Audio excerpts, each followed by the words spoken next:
Hello friends, स्वागत है आपका हमारे YouTube channel UP PCS capsule में। आई होप आप सभी अच्छे होंगे और आपकी तैयारी अच्छी चल रही होगी। आप सभी को पता है हम अपने इस चैनल के माध्यम से यूपी ट्रिपल एससी 1 दरोगा की मुख्य परीक्षा के सिलेबस को कवर कर रहे हैं। उसी संबंध में मैंने आपको स्टडी मटेरियल प्रोवाइड कराया है, जिसके फ्री पीडीएफ आप हमारे टेलीग्राम ग्रुप से ज्वाइन कर सकते हैं, जो कि यूपी पीसीएस कैप्सूल के नाम से है। इसके अलावा मैं आपको 2 प्रैक्टिस सेट्स की बुक कवर करा चुका हूँ। उसी संबंध में आज अब हमने एक बुक स्टार्ट की है, जो है परीक्षा वाणी की पारिस्थितिकी एवं पर्यावरण। इसमें हम केवल उन प्रश्नों को डिस्कस कर रहे हैं जो पिछले 32 वर्षों में पूछे गए हैं। इसमें और भी बहुत सारे प्रश्न हैं, लेकिन हम उनको डिस्कस नहीं कर रहे हैं, केवल आए हुए प्रश्नों को हम डिस्कस कर रहे हैं। और ये इसका लेटेस्ट एडिशन है, मैं आपको दिखा देता हूँ। ठीक है, अभी हाल ही में जारी हुआ है 17वां संशोधित एवं परिवर्धित संस्करण 2023-24 के सेशन के लिए। इसमें लगभग हम पिछले 32 सालों के प्रश्नों को डिस्कस करेंगे। ठीक है, इसका पार्ट 1 में बना चुका हूं, तो अगर आपने अभी तक पार्ट 1 नहीं देखा है तो आप हमारी प्लेलिस्ट में जाकर, जो कि 1 दरोगा स्टडी मटेरियल के नाम से है, वहां पर देख सकते हैं। और आपने उसको काफी रेस्पॉन्स अच्छा दिया, इसीलिए मैं पार्ट 2 आपके लिए लेकर आया हूं। तो चलिए शुरू करते हैं।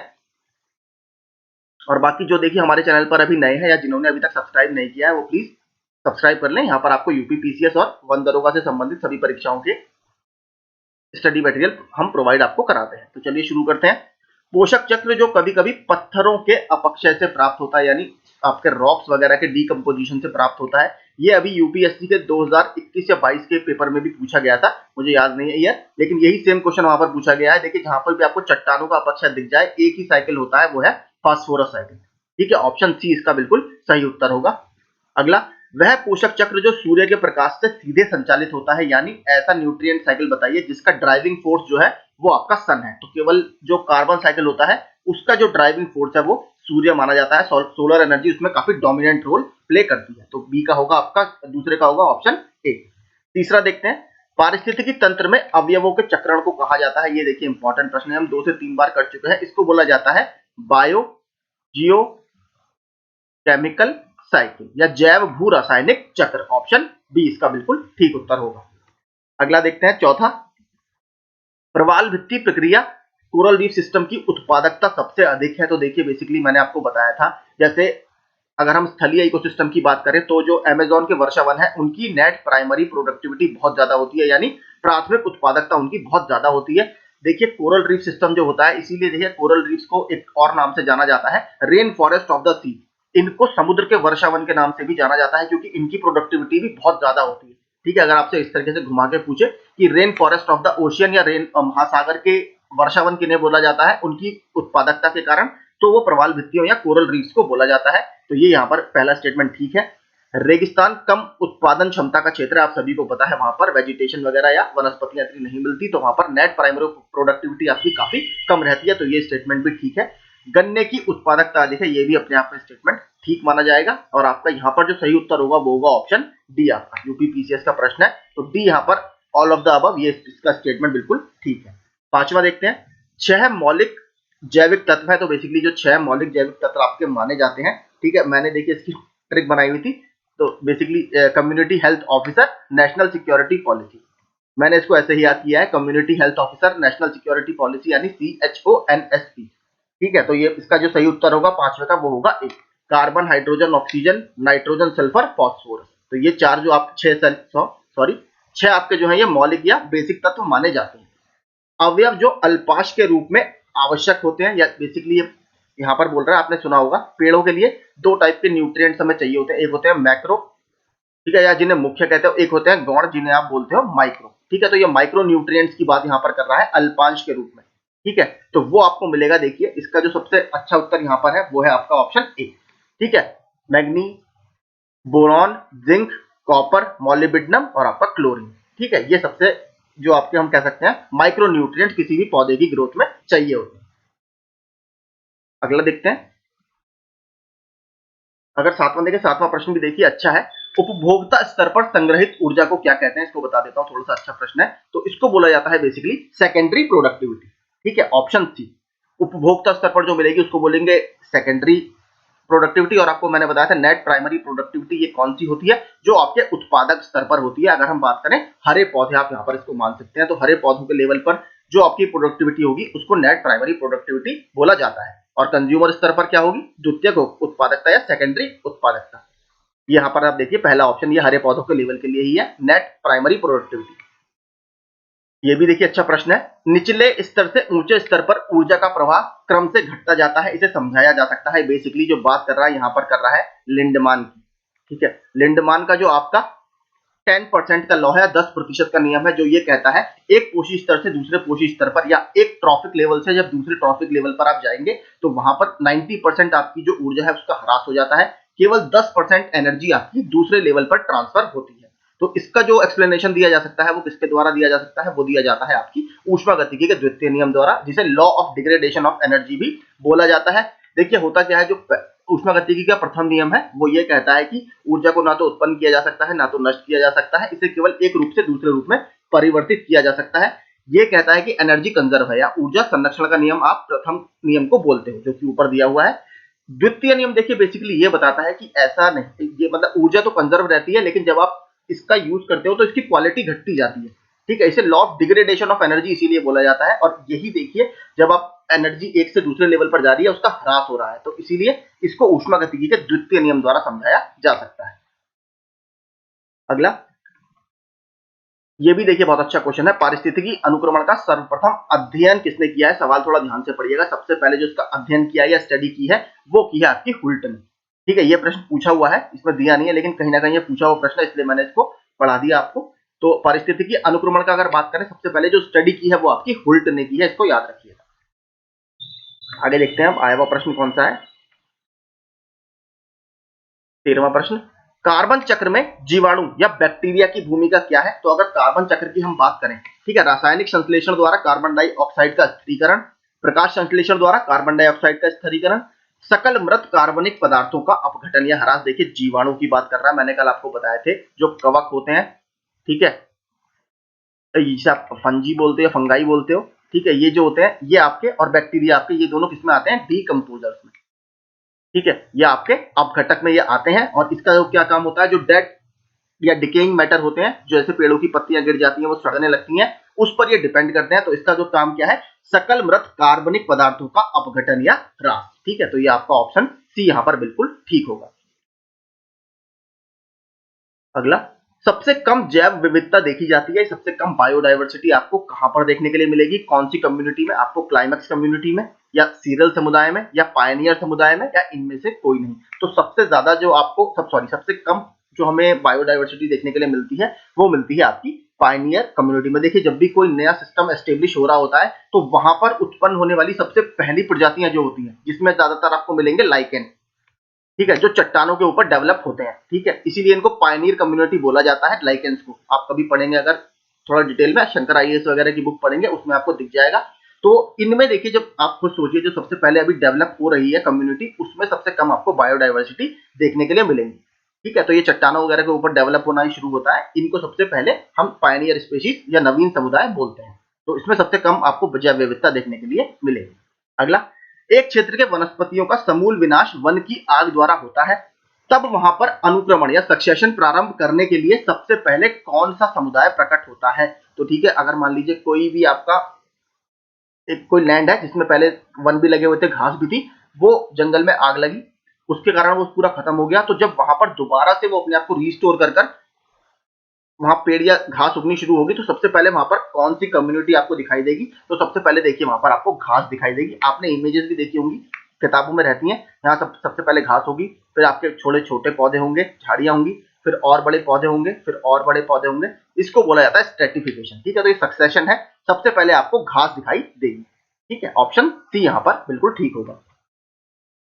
वह प्रजाति जिसका प्रभाव पारिस्थितिकी तंत्र या समुदाय पर क्रांतिकारी व प्रभावकारी होता है उसे क्या कहते हैं? देखिए ये प्रश्न बहुत अच्छा होता है, ये प्रश्न भी कई बार पूछा आपको दिखेगा। ये बेसिकली जो डेफिनेशन है वो है की स्टोन स्पेसीज की, जिसमें आपके टाइगर वगैरह भी आते हैं, लॉयन वगैरह भी आते हैं। देखिए इसकी जो सबसे पूरी डेफिनेशन वो ये होती है, ऐसी प्रजाति जिसके नंबर्स तो कम है या जिसकी संख्या तो कम है किसी इकोसिस्टम में, लेकिन उस इकोसिस्टम को बैलेंस करने में या उस इकोसिस्टम के हम कह सकते हैं एफिशिएंट रनिंग में वो सबसे बड़ा रोल प्ले करते हैं, उनको बोला जाता है कीस्टोन स्पेसीज। तो अगर इस डेफिनेशन में मैं एक लाइन और जोड़ दूं कि जिनकी संख्या तो कम होती है लेकिन उनका प्रभाव पारिस्थितिकी तंत्र या समुदाय पर बहुत क्रिटिकल होता है, इसको बोलते हैं कीस्टोन स्पेसीज। ठीक है, तो ऑप्शन बी यहां पर आपका ठीक होगा। अब देखते हैं 20वां, कवक मूलीय सहवास या माइक्रोरिजल एसोसिएशन में कवक तंतु या फंगल माइसेलियम बेसिकली क्या है, क्या क्या करते हैं? खनिज अवशोषण में ही सहायता करते हैं, खनिज व जल के अवशोषण में सहायता करते हैं, सहभोजी के रूप में कार्य करते हैं या व्यवहार करते हैं, परजीवी के रूप में व्यवहार करते हैं। तो अगर कवक मूलीय सहवास की बात करें तो इसका जो सबसे अच्छा उत्तर है वो है आपका ऑप्शन बी, यानी खनिज व जल के अवशोषण में सहायता करते हैं। ऑप्शन बी यहाँ पर ठीक होगा। आगे लाइकेंस अभिव्यक्त करते हैं, तो लाइकेंस देखिए बेसिकली सिम्बायोटिक एसोसिएशन इसको बोला जाता है, ठीक है, सिम्बायोटिक एसोसिएशन, ठीक है, यानी सहोपकारिता, ठीक है, ऑप्शन ए। आगे देखते हैं अगला कौन सा आया हुआ है, ऊपर कोई नहीं है, नीचे देखते हैं। सामान्य जीवाणु जिसमें नाइट्रोजन स्थिरीकरण की दक्षता या क्षमता होती है, तो कौन सा जीवाणु या बैक्टीरिया है जिसमें हम कह सकते हैं नाइट्रोजन फिक्सेशन की क्षमता या कैपेसिटी होती है? तो ये होती है बेसिकली आपके क्लोरोबियम और आपका रोडोस्पाइरिलम, ठीक है, क्लोरोबियम और रोडोस्पाइरिलम। ऑप्शन डी यहाँ पर आपका बिल्कुल ठीक होगा। 28वां अधिकतम प्रकाश संश्लेषण होता है, ये प्रश्न भी देखिए आया हुआ है किसी परीक्षा में। तो सबसे ज्यादा जो आपका प्रकाश संश्लेषण होगा वो होगा डायटम्स के द्वारा और डायनोफ्लैजिलेट्स के द्वारा, ठीक है, डायटम्स और डायनोफ्लैजिलेट्स के द्वारा। ऑप्शन डी यहाँ पर बिल्कुल ठीक होगा। अगला देखते हैं, ये प्रश्न भी आया हुआ है, पहले इधर देख लेते हैं। 32वां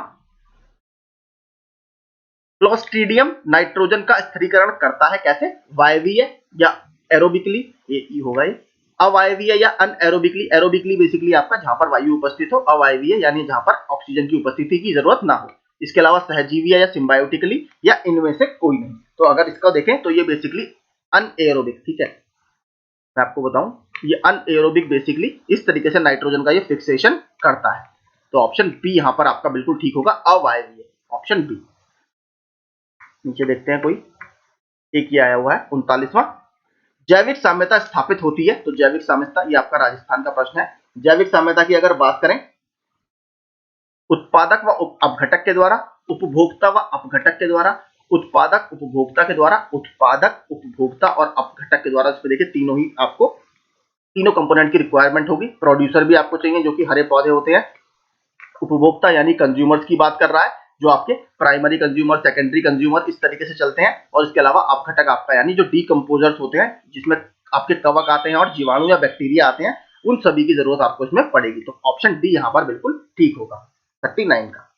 अब देखते हैं आगे 41, ये भी पूछा गया है, समुद्र में कुल प्रकाश संश्लेषण में समुद्री पादपों का योगदान कितना होता है? तो देखिए बेसिकली जो फाइटोप्लैंक्टॉन्स की बात कर रहा है यहाँ पर, फाइटोप्लैंक्टॉन्स जिसको आप समुद्र के हरे पौधे भी बोल सकते हो। तो फाइटोप्लैंक्टॉन्स का योगदान इसमें होता है लगभग 90%, ठीक है, ऑप्शन डी। पूरे समुद्र के जितने भी आपका पूरी समुद्र में फोटोसिंथेसिस एक्टिविटीज होंगी या प्रकाश संश्लेषण की क्रियाएं होंगी, उसमें 90% जो रोल निभाता है वो निभाते हैं आपके फाइटोप्लैंक्टॉन्स या समुद्री पादप।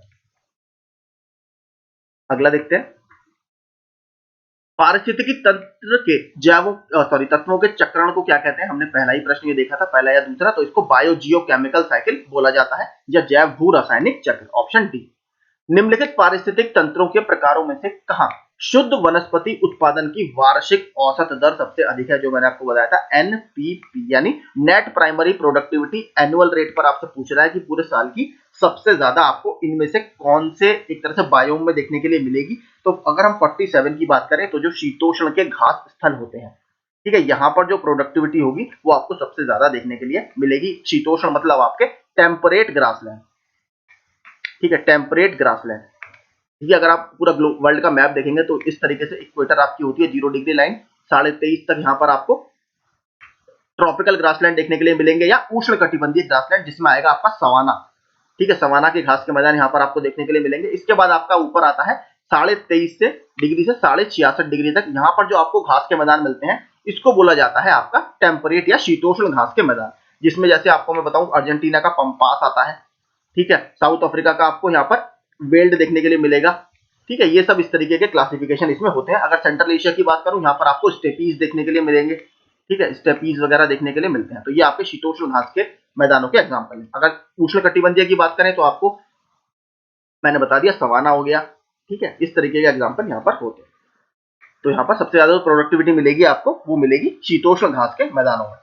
48वां देखते हैं, जैव भू रासायनिक चक्र विभिन्न सरल एवं जटिल मार्गों से कार्यशील होता है तथा इस दौरान तत्वों का वितरण, पुनर्व्यवस्था, पुनर्चक्रण जीव मंडलीय पारिस्थितिक तंत्र में किन प्रावस्थाओं या फेजेस से होकर संपन्न होती है। तो ये बेसिकली आपके वायुमंडलीय, बिल्कुल ठीक, एटमॉस्फेरिक, जैविकीय यानी बायोलॉजिकल, और अवसादीय यानी आपका बेसिकली एक तरह से हम कह सकते हैं जो सिल्टेशन वगैरह आप इसको बोल सकते हो अवसाद। तो और इसमें यानी आपका जो सही होगा उत्तर वो होगा ऑप्शन डी। ये सारी प्रक्रियाएं इसमें एक साथ चलती हैं, ठीक है, ऑप्शन डी यहाँ पर ठीक होगा।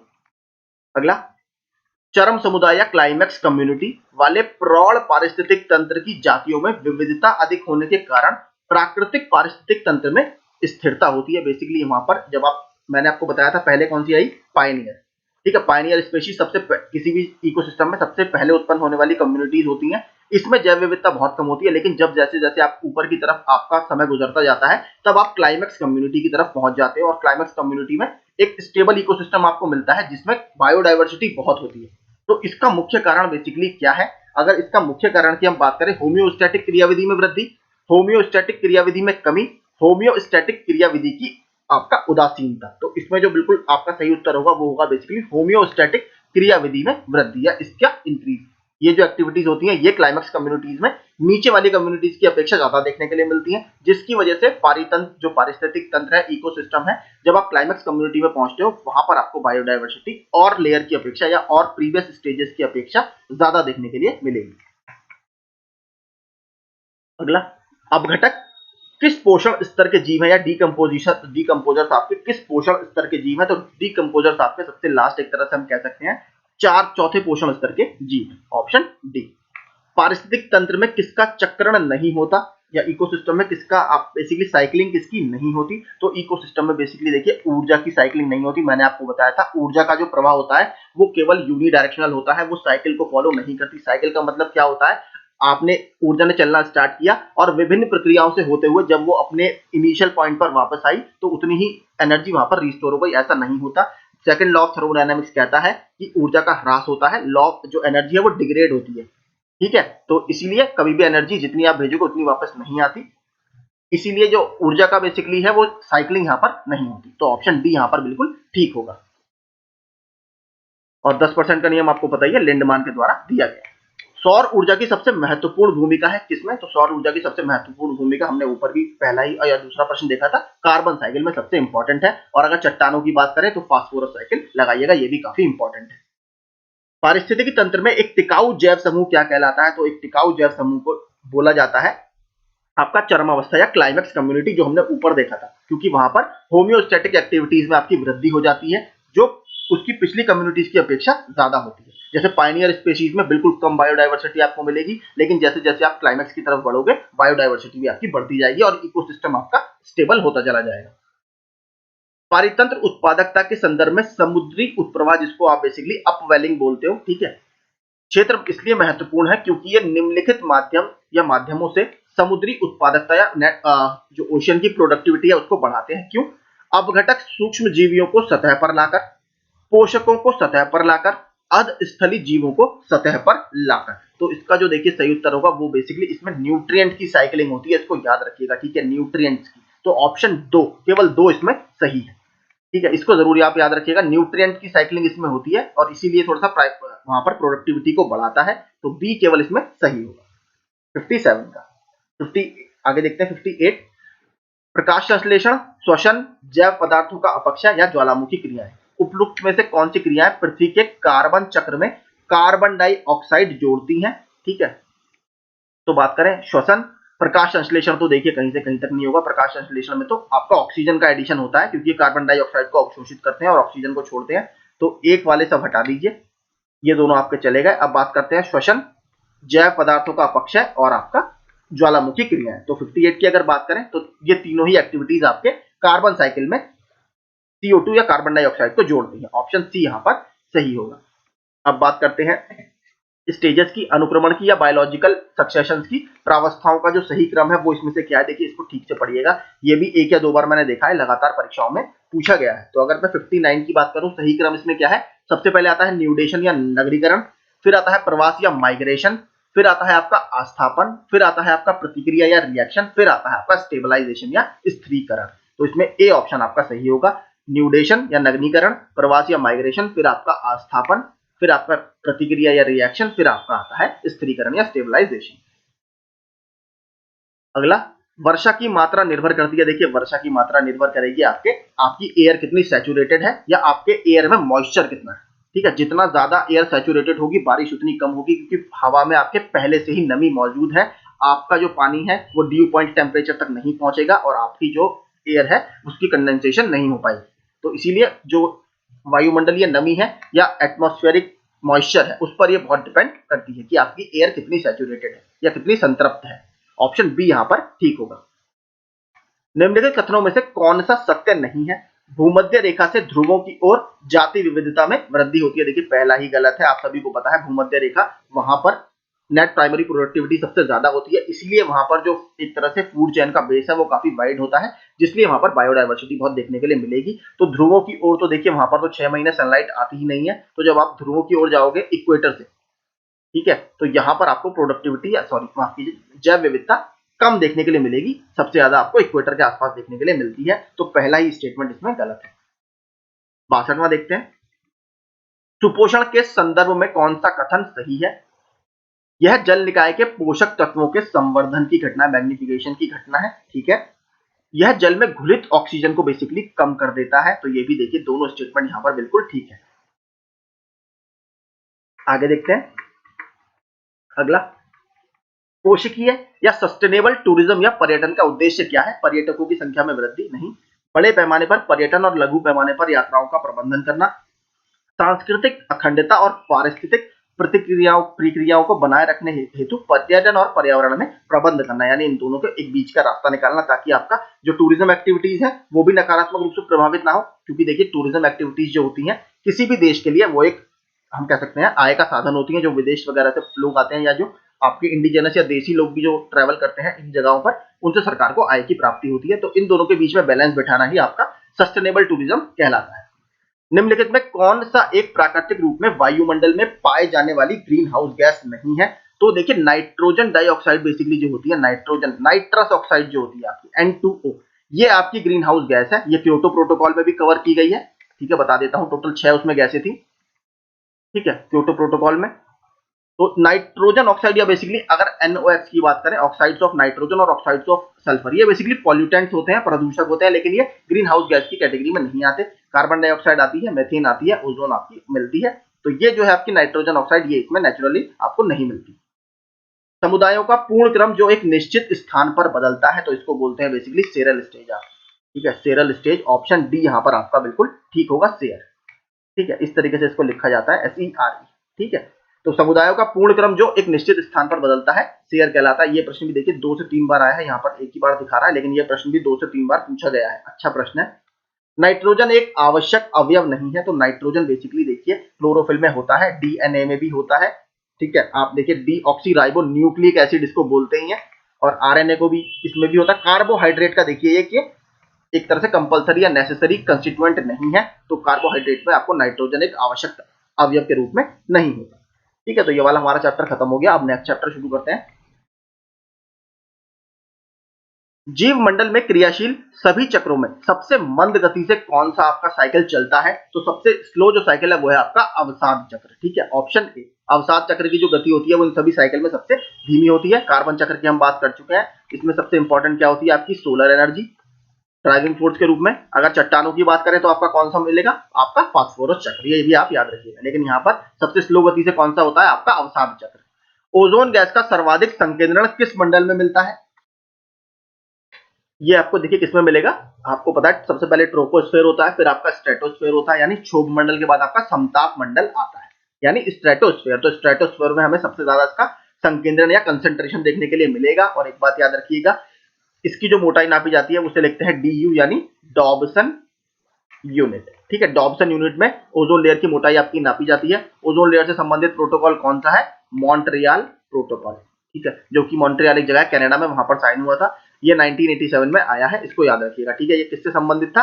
ODS, ओजोन डिप्लीटिंग सब्सटेंस, यानी जो ओजोन परत को खराब करते हैं उन पदार्थों की में कमी करने से संबंधित था। सबसे इंपॉर्टेंट उस समय इसमें कौन सी थी? CFC, यानी क्लोरोफ्लोरोकार्बन।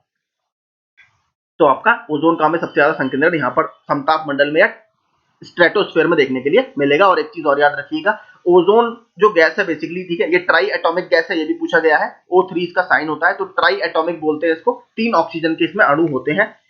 एक सवाल इससे और पूछा गया है कि जो ओजोन लेयर होती है, जो सॉरी माफ कीजिएगा, ओजोन जो गैस है, देखिए इसमें एक चीज खासियत है, ये स्ट्रेटोस्फेयर में तो बहुत बेनिफिशियल है आपके लिए, ठीक है, यानी समताप मंडल में जब ये मौजूद रहती है, आप सभी को पता है, ये एक अम्ब्रेला या छाते की तरह हमारे ऊपर काम करती है, जिससे जो सूर्य की पराबैंगनी किरणें हैं या अल्ट्रावायलेट रेज हैं, वो हमारे ऊपर सीधे नहीं पड़ पाती, जिसकी वजह से हमारी ये रक्षा करती है। लेकिन अगर देखिए ये ग्राउंड लेवल पर आ जाए, जब आपने सुना होगा फोटोकेमिकल स्मॉग, ठीक है, जो दिल्ली वगैरह में बहुत बनता है फोटोकेमिकल स्मॉग, जब वो बनता है तो उसमें बनती है GLO, यानी ग्राउंड लेवल पर ओजोन। ये देखिए एक पॉल्यूटेंट है और ये सेकेंडरी पॉल्यूटेंट है, द्वितीय प्रदूषक है, इसको याद रखिएगा। ग्राउंड लेवल ओजोन जो है वो सीधे नहीं मिलेगा आपको जमीन पर, वो किसी और चीज से रिएक्शन कर प्रोड्यूस होता है, तो ये आपका सेकेंडरी पॉल्यूटेंट है या द्वितीयक प्रदूषक है। ये प्रश्न पूछा गया इसलिए मैंने आपको बता दिया। तो स्ट्रेटोस्फेयर में ये हमारे लिए बेनिफिशियल है, लेकिन अगर यही ग्राउंड लेवल पर आ जाए या हमारे ट्रोपोस्फेयर में या क्षोभ मंडल में आ जाए, तो वहां पर इसको द्वितीयक प्रदूषक की संज्ञा दी जाती है, क्योंकि ये हमारे लिए हानिकारक है। अगला देखते हैं, पृथ्वी के क्रस्ट पर ऑक्सीजन के बाद सबसे अधिक उपलब्ध मूल तत्व कौन सा है? तो देखिए ऑक्सीजन के बाद सबसे ज्यादा हमें मिलता है सिलिकॉन, ठीक है, ऑप्शन ए। अगर मैं आपको इनका परसेंटेज बता दूं तो आप देख सकते हैं, तो ऑक्सीजन आपको इसमें मिलता है लगभग 46% के आसपास, ठीक है। अगर बात करें सिलिकॉन की, सिलिकॉन का जो परसेंटेज है वो बात कर रहा हूं मैं अर्थ के क्रस्ट की, ठीक है, सबसे ऊपर वाली लेयर की, अर्थ की, तो वहां पर सिलिकॉन आपको मिलता है लगभग 27%, तो सिलिकॉन की रैंक दूसरी है। और अगर बात करें तीसरी रैंक किसकी है, तो वो है आपकी एल्यूमिनियम की, जो लगभग 8% हमें मिलता है, ठीक है, एल्यूमिनियम की रैंक आपकी तीसरी है। आगे देखते हैं, जीव मंडल के आवरण की परत सामान्यतः कितनी मोटी होती है? तो आवरण की परत, अगर हम इसकी मोटाई की बात करें, तो सामान्यतः जो उसकी परत होती है वो होती है 20 से 30 किलोमीटर की, ऑप्शन डी। आगे देखते हैं अगला प्रश्न, छठा, लॉस्ट सिटी क्या है? तो लॉस्ट सिटी पारिस्थितिक दृष्टि से विनष्ट विश्व का पहला शहर, विश्व की सर्वाधिक आबादी वाला शहर, अटलांटिक महासागर के तल पर स्थित ब्लैक स्मोकर नामक ऐसा स्थान जहां के प्रबल क्षारीय और गर्म वातावरण में समुद्री जीव पाए जाते हैं, तो इसी को बेसिकली लॉस्ट सिटी बोला जाता है। आपसे सीधे भी पूछ सकता है कि कौन से महासागर में स्थित है, तो अटलांटिक महासागर में ये स्थित है, ठीक है। अगर फैक्चुअल क्वेश्चन बनाना होगा तो आपसे ऐसे बना सकता है। बहुत पुराना प्रश्न है, उस समय शायद ये न्यूज में रहा होगा। अब देखते हैं अगला, वैज्ञानिकों की निम्न टीमों में किसने सर्वप्रथम अंटार्कटिका के ऊपर ओजोन होल या ओजोन छिद्र का पता लगाया था? तो सबसे पहले कहां की टीम ने लगाया था पता, देखते हैं, रूसी टीम ने, जर्मन टीम ने, अमेरिकी टीम ने, या फिर ब्रिटिश टीम ने? तो जो इसका पता लगाया था वो एक ब्रिटिश टीम ने लगाया था, ऑप्शन डी, ठीक है, ब्रिटिश टीम ने इसका पता लगाया था। भूकंपीय आधार पर पृथ्वी की आंतरिक संरचना को विभक्त किया गया है, किसमें विभक्त किया गया है? अगर हम भूकंपीय संरचना की बात करें, लिथोस्फेयर, पायरोस्फेयर और बायोस्फेयर, ठीक है, ऑप्शन बी, लिथोस्फेयर, पायरोस्फेयर और बायोस्फेयर। 11वां देखते हैं, क्षारीय मृदा सुधार में प्रयुक्त होने वाला खनिज कौन सा है? तो क्षारीय मृदा के सुधार में आपका या तो जिप्सम यूज होगा, ठीक है, या तो जिप्सम यूज होगा, या आपका पायराइट यूज होता है, ऑप्शन डी, ठीक है, पायराइट। आगे देखते हैं, जीवमंडलीय पारिस्थितिकी तंत्र के लिए वायुमंडल की कौन सी परत सर्वाधिक महत्वपूर्ण होती है? ये देखिए आया नहीं है, लेकिन मैं आपको पढ़ा देता हूँ, काफी इंपॉर्टेंट है। तो सबसे जो इंपॉर्टेंट हमारी एक्टिविटीज होती है वो आपके क्षोभ मंडल में या ट्रोपोस्फेयर में हमें देखने के लिए मिलती है, तो ये सबसे इंपॉर्टेंट लेयर हमारी होती है। सोलर कुकर के किन किरणों से ऊर्जा अवशोषित करता है? तो सोलर कुकर जो आपका सौर ऊर्जा पर आधारित कुकर होता है, जिसका काम भोजन बनाने के लिए आप करते हैं, ये आपका बेसिकली IR यानी इंफ्रारेड रेज को यूज करता है, यानी अवरक्त किरणों को यूज करता है। इंफ्रारेड रेज को 15 का होगा सी। आगे देखते हैं, सौदिक स्पेक्ट्रम की समस्त ऊर्जा के सर्वाधिक भाग का प्रतिनिधित्व करती है, तो जो सोलर स्पेक्ट्रम होता है उसमें सबसे ज्यादा जो एक तरह से भाग है वो किसका है? तो वो इंफ्रारेड रेज का ही है, ऑप्शन सी का। अगला देखते हैं, निम्न में कौन सा तत्व समस्त पृथ्वी में सर्वाधिक मात्रा में पाया जाता है? तो कौन सा तत्व आपको पृथ्वी की सर्वाधिक मात्रा में देखने के लिए मिलेगा? हमने अभी थोड़ी देर पहले ही बात की थी, ठीक है। यहां पर बात करेगा लोहा। मैं आपको बताता हूं क्यों। मैंने जो आपको बताया था वो था अर्थ के क्रस्ट पे, यानी जो सबसे भूपर्पटी वाली हमारी सबसे ऊपर की लेयर होती है वहां पर। अगर मैं बात करूं पूरे एंटायर अर्थ की या समस्त पृथ्वी की, ठीक है, वहां पर आपको मिलेगा सबसे ज्यादा आयरन, लगभग 35%, ठीक है, पूरी पृथ्वी की। देखिए समस्त पृथ्वी यहाँ पर शब्दार्थ ढंग से पढ़िएगा। दूसरे नंबर पर मिलेगा आपको ऑक्सीजन 30%, उसके बाद मिलेगा तीसरे नंबर पर सिलिकॉन 15%। ये मैं पूरा आपको एंटायर अर्थ यानी पूरी पृथ्वी की बता रहा हूँ, ठीक है। तो एक नंबर पूरी पृथ्वी के हिसाब से रैंक होगी लोहे की। अगर आपसे भूपर्पट्टी की बात करें तो वहां पर रैंक 1 है ऑक्सीजन की, जिसमें 46% पाया जाता है। और पूरे अर्थ की बात करें तो हमारा लोहा वहां पर नंबर 1 रैंक पर होगा। धरातल का कितना प्रतिशत भाग अवसादी चट्टानों से आच्छादित है? तो अवसादी चट्टान बेसिकली सेडिमेंट्री रॉक से बात कर रहा है। ये सेडिमेंट्री रॉक्स जो होती हैं, तो इसमें अगर हम बात करें सब कितना प्रतिशत एरिया लगभग उसके कवर में है, तो हमारा लगभग 3/4, ठीक है, 3/4 एरिया हमारा यानी 75% एरिया आपका सेडिमेंट्री रॉक्स के कवर में आता है। अगलहास धारा चलती है, वैसे तो देखिए ज्योग्राफी वगैरह का क्वेश्चन है ये, आपने सुना होगा गर्म धाराएं और ठंडी धाराएं, तो उसमें बहुत सारी होती है। कैनेरीज करंट होती है, अगलहास करंट होती है, बेंगुएला करंट होती है, ये सबके करंट हमें देखने के लिए मिलते हैं। तो इसमें जो अगलहास करंट है वो बेसिकली आपके हिंद महासागर में देखने के लिए आपको मिलेगी। जो आपका मेडागास्कर वाला जो एक तरह से कोस्ट है वहां पर आपको ये दिखेगी, ठीक है, मेडागास्कर के तट पर। अगला देखते हैं, विश्व में सर्वाधिक लवणता पाई जाती है। तो सर्वाधिक लवणता की अगर बात करें, विश्व में सर्वाधिक लवणता लेक मॉन्ट जो कि कहां पर स्थित है, टर्की, ठीक है, टर्की में यहां पर आपकी सबसे ज्यादा सैलिनिटी पाई जाती है। आगे देखते हैं कौन सा प्रश्न पूछा हुआ है। सागरीय जल की लवणता में किस लवण की सर्वाधिक मात्रा होती है? तो देखिए सबसे ज्यादा जो मिलेगा वो मिलेगा आपको NaCl यानी सोडियम क्लोराइड। ऑप्शन ए यहां पर बिल्कुल ठीक होगा। रेडियोलेरियन किस प्रकार की ऊर्जा, काफी इंपॉर्टेंट है। देखिए रेडियोलेरियन की अगर मैं बात करूं तो रेडियोलेरियन आपकी बेसिकली सिलिका प्रधान ऊर्जा है, ठीक है, सिलिका प्रधान, ऑप्शन ए। आगे देखते हैं, नीचे दो वक्तव्य दिए गए हैं जिनमें से एक को अभिकथन व दूसरे को कारण कहा गया है। देखते हैं, जीव मंडल एक खुला विवृत तंत्र का उदाहरण है, ठीक है, ओपन सिस्टम होता है, बिल्कुल ठीक। जीव मंडल में पदार्थ के प्रारंभिक निवेश के बाद पुनः नए पदार्थों का निवेश नहीं हो सकता, परंतु ऊर्जा के निवेश एवं बहिर्गमन पर कोई आपका प्रतिबंध नहीं होता। देखिए दूसरा स्टेटमेंट बिल्कुल गलत है। मैंने कल आपको बताया था, देखिए जब आप ब्रीडिंग करते हैं, ठीक है, या कोई भी आपका जंतु प्रजनन करेगा तो देखिए बायोमास वहां पर ऐड होगा। आप कैसे कह सकते हैं कि नया पदार्थ वहां पर ऐड नहीं हो रहा? तो इसमें ऐसा कुछ नहीं होता। ऊर्जा और बायोमास दोनों इसमें या नया पदार्थ दोनों इसमें ऐड होते हैं। तो आपका आर गलत है और ए इसमें आपका सही है। तो यानी कौन सा सही होगा? ऑप्शन सी, ठीक है, नए पदार्थों का और ऊर्जा दोनों का इसमें इनपुट और आउटपुट लगातार चलता रहता है, इसीलिए इसको ओपन सिस्टम की संज्ञा दी जाती है, यानी खुले तंत्र की संज्ञा दी जाती है। समताप मंडल में ओजोन के स्तर को प्राकृतिक रूप से विनियमित किया जाता है। तो अगर समताप मंडल की बात करें यानी ट्रोपोस्फेयर की बात करें तो किसके द्वारा? नाइट्रोजन डाइऑक्साइड के द्वारा यानी NO2 के द्वारा इसको प्राकृतिक रूप से विनियमित किया जाता है। बहुत अच्छा देखिए प्रश्न है ये। अगला देखते हैं 38वां, ऊपरी वायुमंडल की ओजोन परत का क्षरण निम्नलिखित में से किससे हो रहा है? तो ऊपरी जो वायुमंडल की ओजोन परत है, मैंने आपको ऊपर बताया जब मैंने आपको मॉन्ट्रियल प्रोटोकॉल बताया था, तो CFC यानी क्लोरोफ्लोरोकार्बन से इसका क्षरण सबसे ज्यादा होता है। 39वां देखते हैं, निम्नलिखित कथनों में से कौन सा कथन कार्बन निषेचन या कार्बन फर्टिलाइजेशन को सर्वोत्तम वर्णित करता है? तो कार्बन फर्टिलाइजेशन की आपसे एक तरह से डेफिनेशन पूछ रहा है। तो वायुमंडल में कार्बन डाइऑक्साइड की बढ़ी हुई सांद्रता के कारण बढ़ी हुई पादप वृद्धि को बेसिकली ये फर्टिलाइजेशन बोला जाता है, कार्बन फर्टिलाइजेशन, ठीक है। अगर वायुमंडल में कार्बन डाइऑक्साइड की मात्रा बढ़ रही है जिसकी वजह से कुछ पादपों में अगर वृद्धि हो रही है, इसको बोलते हैं कार्बन फर्टिलाइजेशन, ठीक है, ऑप्शन ए यहां पर बिल्कुल ठीक होगा। अगला देखते हैं, निम्नलिखित में से कौन सा या कौन से नदी तल में बहुत अधिक बालू खनन के संभावित परिणाम या हो सकता है या हो सकते हैं? पहला, नदी की लवणता में कमी, भौम या बेसिकली भूजल होगा, भौम जल का प्रदूषण, भौम जल स्तर का नीचे चला जाना। तो इसमें से क्या इसका कारण आपका सबसे अच्छा होगा? तो देखिए बेसिकली नदी की लवणता में इसमें कमी नहीं आएगी बल्कि ये इंक्रीज होगी, ठीक है। जब आप उसका पूरा इकोसिस्टम खराब करेंगे तो इसमें जो सैंड माइनिंग वगैरह होती है नदी में, उसकी वजह से नदी की लवणता में वृद्धि होगी, ना कि कमी। तो केवल 2 और 3 स्टेटमेंट आपके इसमें ठीक है। अगला देखते हैं 41वां, निम्नलिखित युग्मों में से कौन सही सुमेलित नहीं है? रेनेटिंग पनीर, जैव प्रौद्योगिकी में प्लाज्मिड, ओजोन परत, ट्रोपोस्फेयर। देखिए ये बिल्कुल गलत है। ओजोन परत आपकी ट्रोपोस्फेयर में नहीं मिलती, मैंने आपको बताया ये आपको स्ट्रेटोस्फेयर में मिलती है, ठीक है, या समताप मंडल में मिलती है। गोल्डन चावल, देखिए ये भी बहुत आता है, इसको भी याद रखिएगा। गोल्डन चावल विटामिन ए का बड़ा स्रोत है। निम्नलिखित में से किसमें ओजोन की सर्वाधिक सांद्रता मिलती है? मैंने आपको ऊपर बता दिया, स्ट्रेटोस्फेयर में।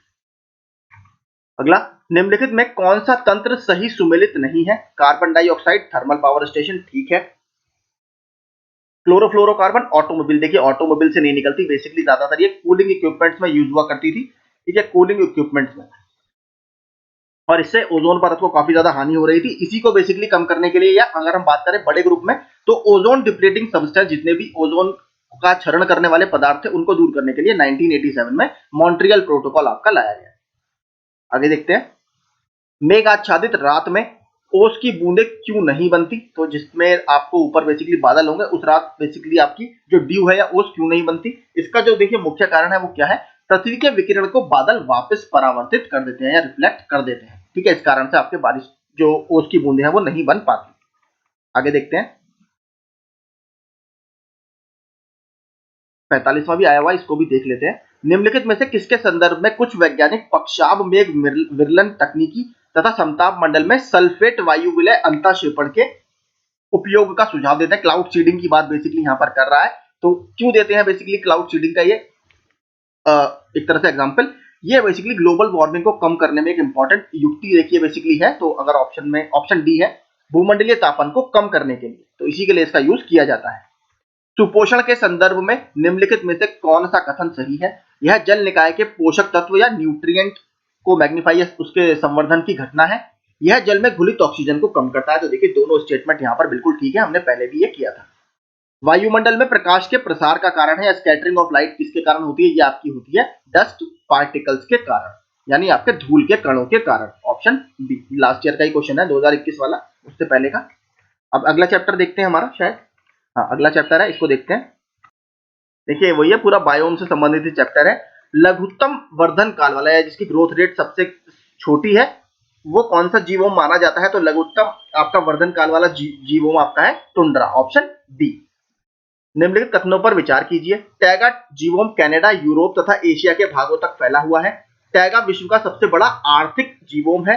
टैगा में बहुत अधिक शंकुधारी वन उत्पन्न होते हैं। देखिए बेसिकली ये आपकी होती है सॉफ्ट वुड, ठीक है, ये दोनों क्यों लिंक है बताता हूँ। सॉफ्ट वुड आपको पता है, देखिए ये बेसिकली कागज की लुगदी बनाने में या पेपर के लिए पल्प, ठीक है, पल्प बनाने में इसका काफी ज्यादा यूज होता है। इसीलिए आपने देखा होगा कनाडा वगैरह में जो वुड इंडस्ट्री है, या फिर इसके अलावा बात करूं पेपर इंडस्ट्री वगैरह भी कनाडा में बहुत डेवलप्ड है, ये इसका यही कारण है, क्योंकि जो शंकुधारी वन होते हैं, ठीक है, ये आपके थोड़े सॉफ्ट वुड की या मुलायम लकड़ी की कैटेगरी में आते हैं, जिसको प्रोसेस करना आसान है, इसलिए ये काफी बड़ा यहाँ पर ये इकोनॉमिक रोल प्ले करता है। तो ये दोनों आपके स्टेटमेंट, यानी इसमें सारे ही स्टेटमेंट बिल्कुल ठीक होंगे, ऑप्शन डी यहाँ पर सही है। प्राकृतिक वनस्पति का सर्वाधिक विकसित क्षेत्र कौन सा है, तो नेचुरल वेजिटेशन का सबसे डेवलप्ड एरिया आपसे पूछ रहा है, तो सबसे डेवलप्ड एरिया आपका है पतझड़ के वन या ट्रॉपिकल मॉइस्ट, जो आपके एक तरह से डेसिडुअस फॉरेस्ट हम बोल सकते हैं पूरी कैटेगरी को, डेसिडुअस फॉरेस्ट, ये आपके सर्वाधिक विकसित क्षेत्र माने जाते हैं। निम्नलिखित में से किस प्रकार के वन भारत में सर्वाधिक विद्यमान है, तो देखिए भारत में सबसे ज्यादा आपको मिलेंगे ट्रॉपिकल मॉइस्ट डेसिडुअस फॉरेस्ट, ठीक है, या आर्द्र पर्णपाती वन, तो ये आपके अगर मैं देखूं फोर्थ का उष्णकटिबंधीय शुष्क पतझड़ वन, ऑप्शन सी यहां पर आपका बिल्कुल ठीक होगा।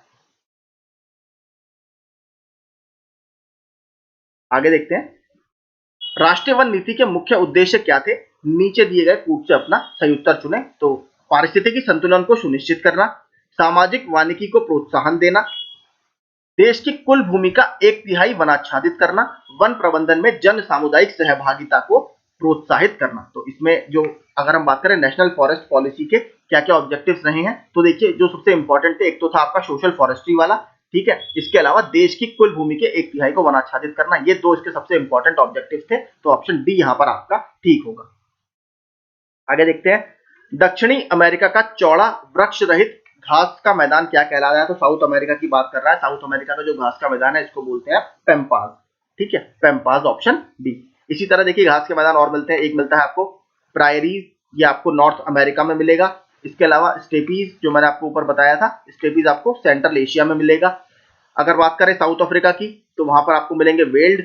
अगर बात करें ऑस्ट्रेलिया की, वहां पर आपको मिलेंगे डाउन, ठीक है। बात करें न्यूजीलैंड की, वहां पर आपको मिलेंगे कैंटरबरी, ठीक है, कैंटरबरी। तो इस तरीके के पूरे ये क्लासिफिकेशन इसका होता है। आगे देखते हैं, साल केरल, कौन सा सुमेलित नहीं है, सागवान मध्य प्रदेश, सबसे ज्यादा यही पाया जाता है, चिनार जम्मू कश्मीर, चंदन कर्नाटक। तो देखिए अगर आप देखेंगे तो आपके जो साल के वृक्ष होते हैं वो केरल में नहीं पाए जाते, केरल बेसिकली वेस्टर्न घाट का हिस्सा है, वहां पर उष्णकटिबंधीय सदाबहार वनों की ज्यादा संख्या हमें देखने के लिए मिलेगी, या फिर नारियल वगैरह आपको कोकोनट्स वगैरह के पेड़ वहां पर ज्यादा देखने के लिए मिलेंगे। साल वगैरह आपके सेंट्रल एशिया, उत्तर प्रदेश वगैरह में यहाँ पर आपको साल का पेड़ देखने के लिए मिलेगा।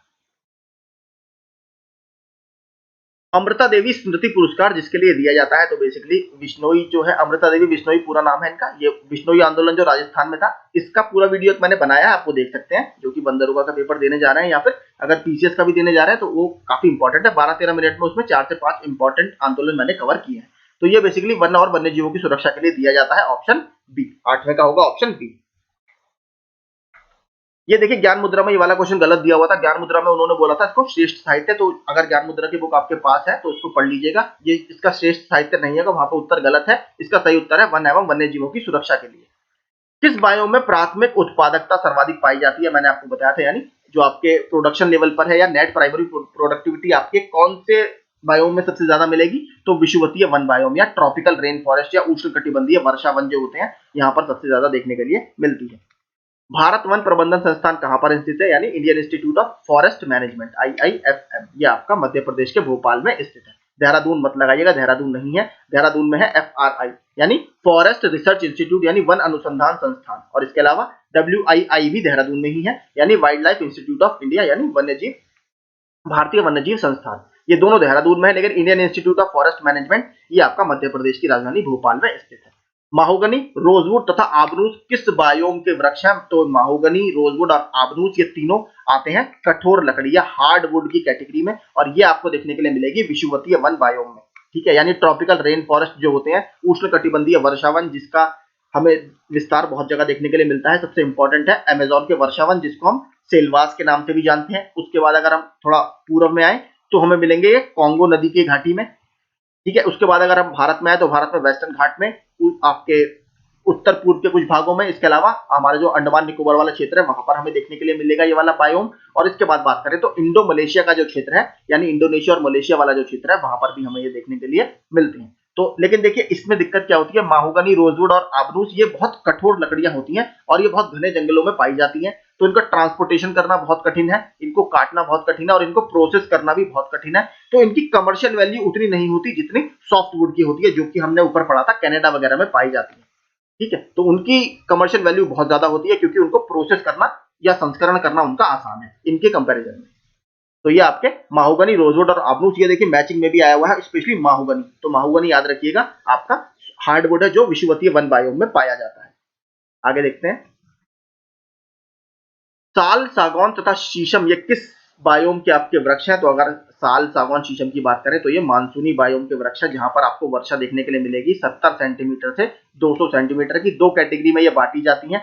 एक होते हैं आपके आर्द्र पर्णपाती वन जहां आपको 100 से 200 सेंटीमीटर की वर्षा मिलेगी। एक होता है शुष्क पर्णपाती वन जहां आपको 70 से 100 सेंटीमीटर का रेनफॉल एनुअल देखने के लिए मिलेगा। तो ये आपके मानसूनी बायोम के वृक्ष माने जाते हैं। ऑप्शन ए यहाँ पर सही होगा। भारत का सुंदरवन उदाहरण है, तो सुंदरवन बेसिकली आपको पता है वेस्ट बंगाल में स्थित है और ये आपके मैंग्रोव्स के लिए बहुत फेमस है।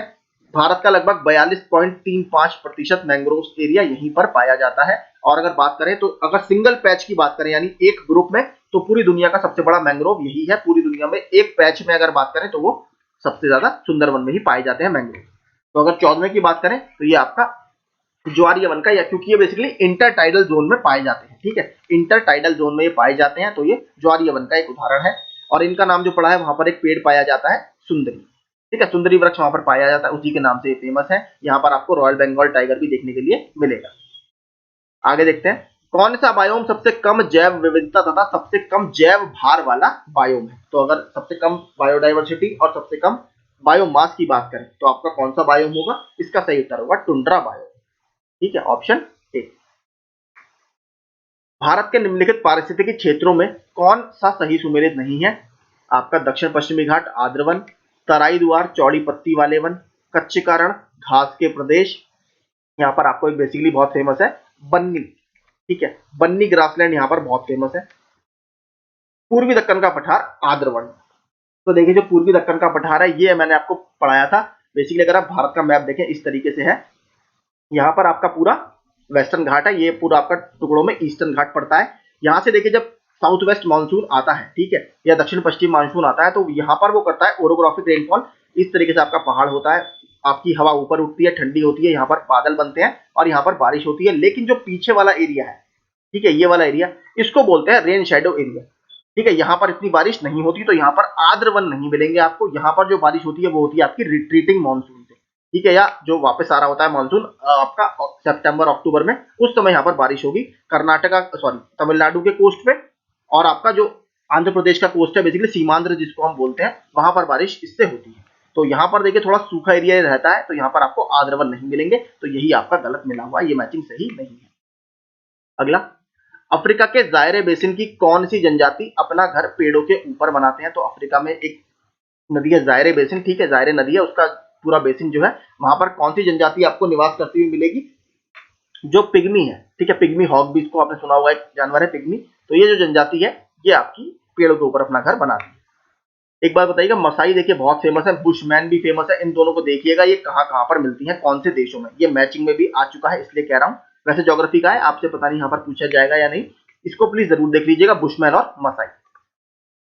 सागर तली पर पाए जाने वाले पादपों तथा प्राणियों को किस नाम से जाना जाता है? तो मैंने आपको बताया था, बेसिकली जो सागर का फ्लोर होता है उसको टेक्निकल लैंग्वेज में बेंथिक फ्लोर बोलते हैं। तो बेंथिक फ्लोर पर पाए जाते हैं, बेंथिक फ्लोर पर पाए जाते हैं बेंथस। ऑप्शन सी यहाँ पर सही होगा। नेक्टन्स बेसिकली क्या होता है? नेक्टन्स आपका फ्री फ्लोटिंग जो वेजिटेशन होता है, ठीक है, फ्री फ्लोटिंग या आराम से जो फ्लो कर रहे होते हैं समुद्र में, उसको बोलते हैं नेक्टॉन। आगे, भारत के निम्नलिखित क्षेत्रों में से किस एक में मैंग्रोव वन, सदापर्णी वन और पर्णपाती वनों का संयोजन है? तो देखिए मैंने आपको उस दिन बताया था, इंडिया का मैप समझा के, यहाँ पर आपका अंडमान निकोबार है, यहाँ पर आपकी इक्वेटर है, यहाँ पर आपका इक्वेटर 0 डिग्री, यहाँ पर आपका 23.5 डिग्री लाइन है, ठीक है, ट्रॉपिक ऑफ कैंसर। तो यहाँ पर इसकी जो नजदीकता है वो भूमध्य रेखा से भी है और इससे भी है, इसलिए यहाँ पर आपको अलग अलग वेजिटेशन का कॉम्बिनेशन देखने के लिए मिलेगा अंडमान निकोबार द्वीप समूह में, ठीक है। ये आपका सही उत्तर होगा ऑप्शन डी। 21वां देखते हैं, वन महोत्सव कब मनाया जाता है? तो जुलाई के फर्स्ट वीक में मनाया जाता है। 1950 से इसको स्टार्ट किया गया था। किसका इनिशिएटिव था? के एम मुंशी जी के प्रयासों द्वारा ये स्टार्ट किया गया था। जुलाई के फर्स्ट वीक में मनाया जाता है। आप मुझे कमेंट करके बताइएगा, भारतीय वन्यजीव सप्ताह कब मनाया जाता है, या इंडियन वाइल्ड लाइफ वीक, वन्यजीव सप्ताह कब, किस महीने और कितनी तारीख से मनाया जाता है?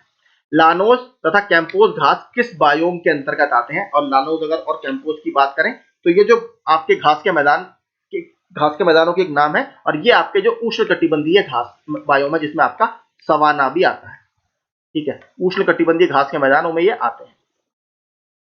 आगे, पश्चिमी हिमालय में उच्च पर्वतीय वनस्पति 3000 मीटर की ऊंचाई तक उपलब्ध होती है, जबकि पूर्वी हिमालय में वे 4000 मीटर की ऊंचाई तक उपलब्ध होती है। एक ही पर्वत श्रेणी में, देखिए पूरी हिमालय एक है, लेकिन तब भी वेजिटेशन में हाइट के हिसाब से इतना अंतर क्यों है? तो इसका देखिए बेसिकली अंतर इसलिए है क्योंकि मैंने अभी आपको नीचे बताया था, सबसे इंपॉर्टेंट इसमें है, इसका कारण देखिए मैं आपको बता चुका हूं। अगर हिमालय का आप ओरिएंटेशन देखेंगे तो वो इस तरीके से, भारत का मैप है, तो ये वाला जो हिस्सा है आपका, खासतौर से पूर्वी हिमालय वाला, वो आपको देखेंगे आप जो भूमध्य रेखा है उससे काफी नजदीक है। इसकी वजह से यहाँ पर बारिश, आप सभी को पता है, गारो खासी जयंतिया में मेघालय की पहाड़ियां आपने देखी होगी, बारिश वहां पर काफी ज्यादा होती है। तो पूर्वी हिमालय में पश्चिम हिमालय की अपेक्षा अधिक मानसूनी वर्षा होना, तो ये इसका सबसे बड़ा कारण है, क्योंकि ओरिएंटेशन हमारा इस तरीके का है और वहां पर कुछ पहाड़ियां भी इस तरीके से बची हुई है कि वो जो मानसूनी विंड्स है उनको रोक लेती है और वहां पर बारिश काफी ज्यादा संख्या में होती है, काफी ज्यादा मात्रा में होती है। तो इसका जो सही उत्तर होगा वो होगा ऑप्शन बी। अगला, निम्नलिखित जंगलों में कौन सा जंगल पृथ्वी ग्रह के फेफड़ों के रूप में जाना जाता है? ये मैंने आपको ऊपर ही बता दिया, लंग्स ऑफ द फॉरेस्ट बोला जाता है अमेज़न के वर्षा वनों को, जो कि उष्णकटिबंधीय वर्षा वनों की कैटेगरी में आते हैं। अगर आपसे बात करें rain forest of the ocean या समुद्र के वर्षा वन किसको बोला जाता है कि उनकी उच्च उत्पादकता के कारण, तो वो कोरल को बोला जाता है, ठीक है, मूंगे की चट्टानों को बोला जाता है। आगे देखते हैं अगला, स्टेपी जलवायु जो कि आपकी बेसिकली सेंट्रल एशिया में मिलता है, इसकी सबसे बड़ी विशेषता क्या है? और तो स्टेपी जलवायु की सबसे बड़ी विशेषता की बात करें तो यहाँ पर उच्च वार्षिक तापांतर देखने के लिए मिलता है, यानी एनुअल टेम्परेचर रेंज यहाँ पर काफी ज्यादा है। सर्दियों में बहुत कम तापमान मिलेगा, गर्मियों में काफी ज्यादा तापमान मिलेगा, तो जो रेंज है वो काफी ज्यादा यहाँ पर पाई जाती है। विश्व के किस बायोम को प्रमुख अन्न भंडार तथा दुग्ध व्यवसाय के क्रोड स्थल की उपमा प्राप्त है? तो कौन से बायोम को ये उपमा दी गई है? तो बेसिकली शीतोष्ण घास के जो बायोम है, ठीक है, जो आपको 23.5 से 66 डिग्री अक्षांश के बीच देखने के लिए मिलते हैं, जैसे प्रायरीज वगैरह इसमें आता है, ठीक है, तो वो इसमें माने जाते हैं बेसिकली कि आपके अन्न भंडार तथा दुग्ध व्यवसाय के क्रोड स्थल उनको माना जाता है। आगे, सागरीय बायोम में प्राथमिक उपभोक्ता किसे कहते हैं, देखिए ये काफी इंपॉर्टेंट है। तो अगर सागरीय बायोम में प्राथमिक उपभोक्ता की बात कर रहा है, प्राथमिक उत्पादक अगर पूछता तो फाइटोप्लैंक्टन आपका आंसर हो जाते। प्राथमिक उपभोक्ता देखिए मैंने आपको एग्जांपल बताया था, सबसे नीचे फाइटोप्लैंक्टन, उसको खाते हैं जूप्लैंक्टन, ठीक है। तो यहाँ पर जूप्लैंक्टन आपके क्या होंगे, जूप्लैंक्टन आपके यहाँ पर प्राथमिक उपभोक्ता होंगे, ठीक है, जूप्लैंक्टन, ऑप्शन बी। निम्नलिखित में से तत्वतः कौन सी एक हिमालयी वनस्पति की जाति नहीं है, जूनिपर, सिल्वर फर, स्प्रूस। देखिए माहोगनी मैंने आपसे क्या कहा था, बहुत पूछा जाता है। माहोगनी आपको पता है बहुत हार्ड लकड़ी है, कहां पर पाई जाती है, उष्णकटिबंधीय वर्षा वनों में। माहोगनी, रोजवुड, आबनूस, ये तीनों बहुत फेमस हैं, तीनों को याद रखिएगा। ये तीनों आपको उष्णकटिबंधीय वर्षा वनों में देखने के लिए मिलेंगी। बाकी जूनिपर, सिल्वर फर और स्प्रूस ये थोड़े ठंडे इलाकों में पाई जाती हैं, जहां पर एलिवेशन काफी ज्यादा होता है, तो ये हाइट पर मिलेंगी आपको, या फिर वैसे ठंडे इलाकों में मिलेंगी, जैसे टुंड्रा और टैगा प्रदेश वहां पर। निम्नलिखित में कौन सा भारत में निर्वनीकरण का प्रभाव नहीं है, आपसे डिफॉरेस्टेशन का इंपैक्ट पूछ रहा है। तो देखिए नगरीकरण जो है ये इसका इंपैक्ट नहीं है, ये इसकी वजह से तो डिफॉरेस्टेशन आपको करना पड़ता है, क्योंकि आपको पता है जनसंख्या लगातार बढ़ती जा रही है और लोगों को बसाने के लिए आपको मानव बस्तियां बनानी पड़ती हैं, जिसकी वजह से वनों का कटाव करना पड़ता है, क्योंकि किसी भी देश का क्षेत्रफल सीमित है, आपको उसी क्षेत्र में उनके रहने की व्यवस्था करनी है और इसीलिए वनों का कटान होता है। तो ये इसका प्रभाव नहीं है, इसकी वजह से बल्कि निर्वनीकरण होता है। तो ऑप्शन सी यहाँ पर सही होगा। एबोनी तथा महागनी वृक्ष संबंधित है, देखिए मैं आपसे कह रहा हूं बार बार ये आपसे पूछा जाएगा, ये आपके जो ट्रॉपिकल रेन फॉरेस्ट होते हैं, ठीक है, या वर्षावन होते हैं, उनसे संबंधित है। तो कौन सा है, अयनवतीय सदाबहार वन होते हैं, ऑप्शन डी। माहोगनी, एबोनी, रोजवुड, ठीक है, आबनूस,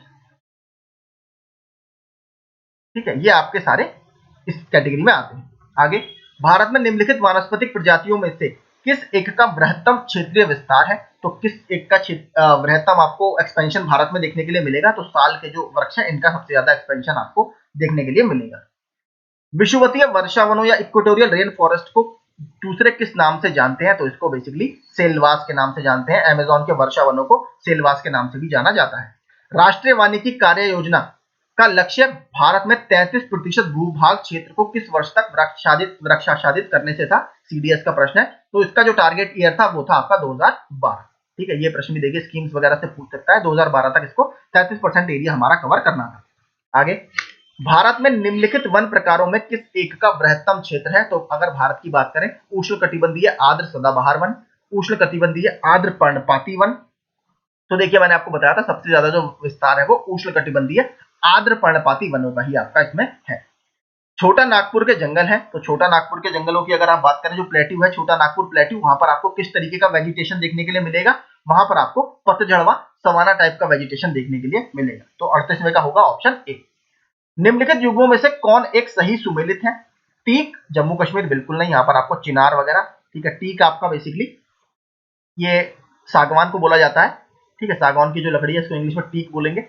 ये आपको मिलेगी मध्य प्रदेश वगैरह के क्षेत्रों में बहुत ज्यादा, या मध्य भारत के क्षेत्रों में। देवदार ये आपको हिमाचल कह रहा हूँ, हिमाचल भी है और हिमालय की बेसिकली ज्यादातर पहाड़ियों पर देखने के लिए मिलेगी।